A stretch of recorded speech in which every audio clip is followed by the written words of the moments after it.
Hello everyone, this is Just a Dad. Today I'm going to do a review on this ultra thin LED recessed light. So I have several installed in this room and it really does help brighten up the room. I also put them in this room. They're a little bit farther apart spaced. It still brightens up the room, but you don't get as much direct light. Now in our dining room I did want to add just a few more lights just to give it extra brightness. So you do have to cut a hole in the drywall. And here's what the box looks like that holds the lights.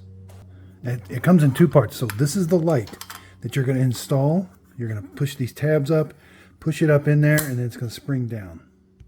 So these are very, very thin. So about a ½ inch, but with that connector, it is about 1 inch.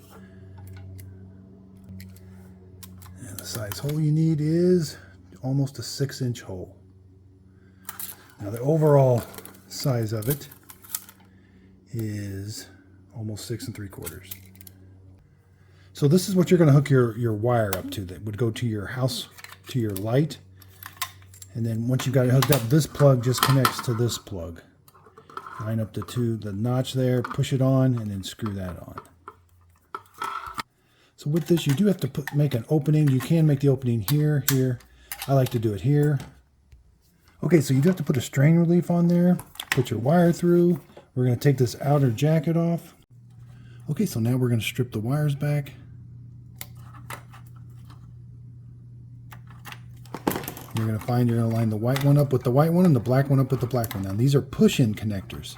You don't have to use these connectors. You can cut that off, strip that back, and use a wire nut. But I will show you.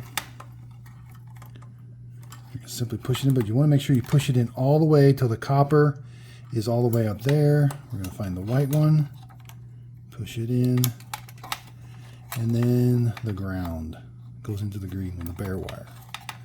Okay, then you're going to tuck these into here. Make sure they're not chafing on anything. And then close the lid.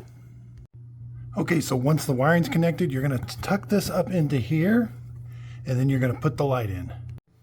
Okay, so there's what the light looks like after installed. Now, if you do cut the hole too big or make a mess around it, they do make these goof rings that you can put around. There's what one of the goof rings looks like. So I'm just very happy with these lights. I do put mine on dimmers. There it talks about compatible dimmers right there. And the color I got was the 3000 Kelvin. I hope this video helps. Thanks everybody for watching.